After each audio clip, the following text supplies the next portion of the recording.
Olá e bem-vindos! Hoje a gente tem um material e tanto em mãos. Recebemos uma série de documentos que fazem uma análise, assim, bem crítica e detalhada de 6 pontos de tensão doutrinária dentro da Igreja Católica. A abordagem é bem direta, sabe? Colocar ensinamentos da Igreja lado a lado com interpretações de textos bíblicos. E nossa missão aqui é explorar a fundo essa argumentação. Exatamente. O material que a gente vai analisar hoje é denso. É um confronto de ideias, né? E é bom deixar claro, não estamos aqui para tomar partido, mas para dissecar a lógica por trás dos argumentos. O foco é entender como as fontes constroem o caso delas, ponto por ponto. 16.18, onde Jesus diz: Tu és Pedro, e sobre esta pedra edificarei minha igreja. Acho que todo mundo já ouviu isso. Mas a análise que recebemos traz uma camada linguística bem interessante. E é um ponto crucial para todo o argumento. A fonte destaca que, no grego original, que é o idioma do Novo Testamento, existe uma distinção. O nome Pedro é Petros. Significa uma pedra pequena, um seixo, sabe? Mas a palavra usada para a pedra onde a igreja seria construída é Petra, que significa uma rocha maciça, um leito rochoso. Então, a conclusão do material é que Jesus não estava falando de edificar a igreja sobre o homem Pedro, que era falível, mas sobre a rocha da confissão que Pedro tinha acabado de fazer. Tu és o Cristo, o Filho do Deus vivo. Peraí, isso muda completamente a leitura da passagem. Não é mais sobre a pessoa, mas sobre a declaração de fé. E o que reforça esse argumento, pelo que eu li aqui, é o que acontece logo em seguida no texto. É quase cômico de tão rápido. É um contraste chocante, né? Pouquíssimos versículos depois, em Mateus 16:23, Pedro tenta repreender Jesus. E a resposta de Cristo é uma das mais duras de toda a Bíblia.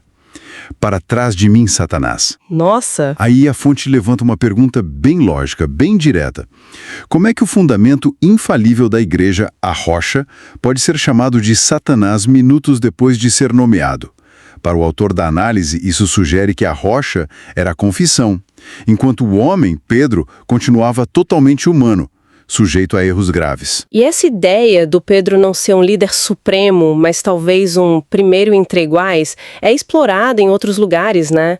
O material cita o confronto em Antioquia, lá em Gálatas 2, o que aconteceu ali. Ali a gente tem o apóstolo Paulo repreendendo Pedro publicamente, cara a cara. Pedro estava comendo com os gentios, tudo normal, mas quando chegaram os judeus mais conservadores, ele se afastou, com medo. E Paulo o acusa de não andar segundo a verdade do evangelho. Quer dizer, não é uma postura de um subordinado falando com o chefe. De jeito nenhum. O argumento da fonte é claro, é uma repreensão entre pares. Paulo se sentiu totalmente à vontade para corrigir Pedro. E isso nos leva direto para a segunda grande questão de autoridade, a própria ideia de infalibilidade. Certo.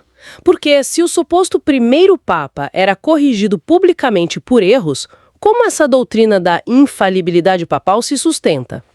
O material aponta algo que eu, sinceramente, não sabia. Essa doutrina só foi formalizada muito, mas muito tarde. Exato.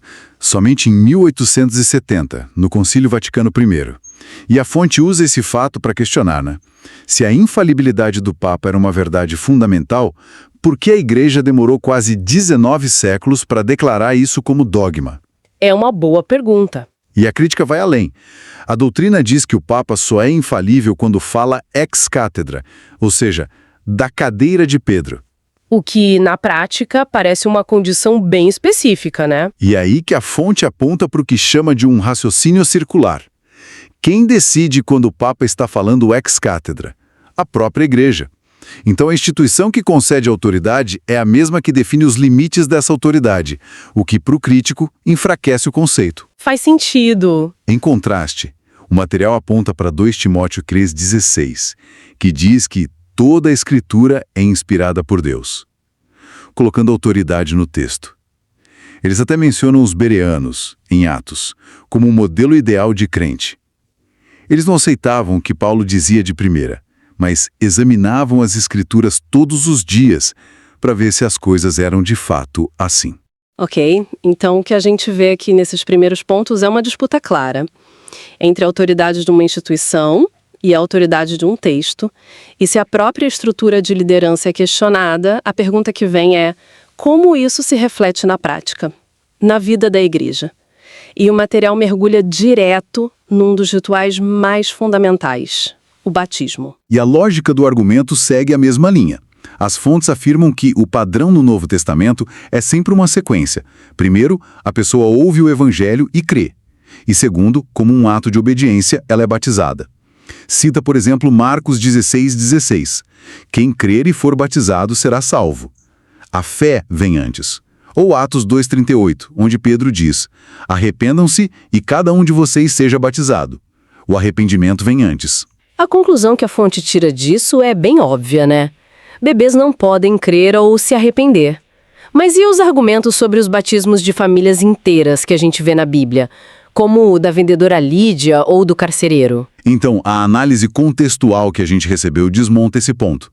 No caso do carcereiro, o texto de Atos 16 diz explicitamente que Paulo e Silas pregaram a palavra do Senhor a ele e a todos os de sua casa.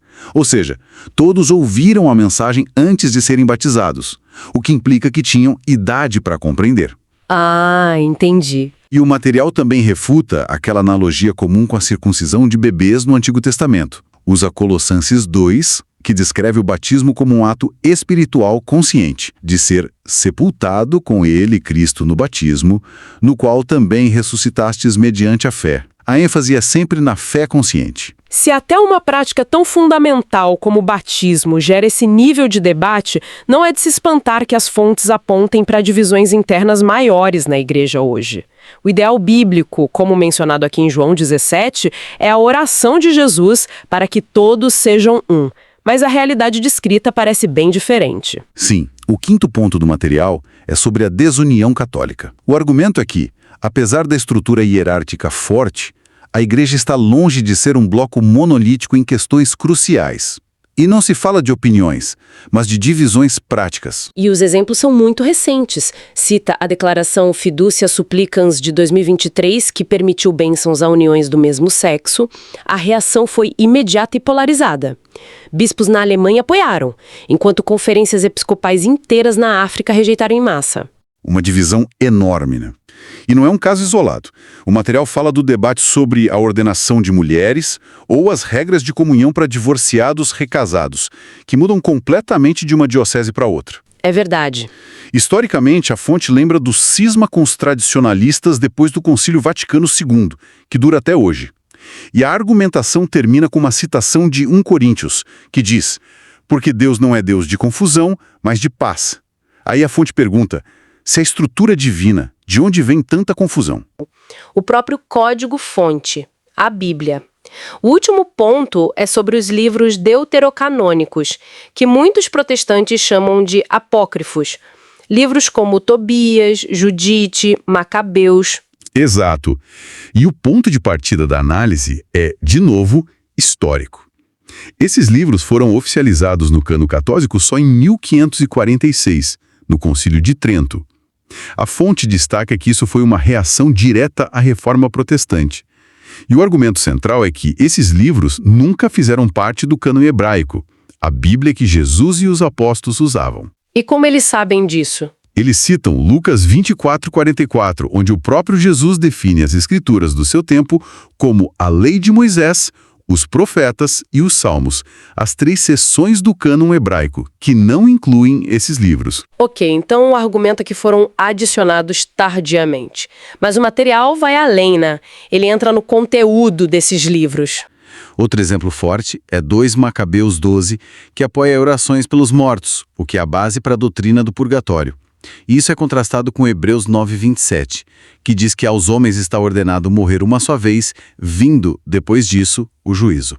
E ainda tem outras coisas como menções à magia em Tobias, justificação da mentira em Judite.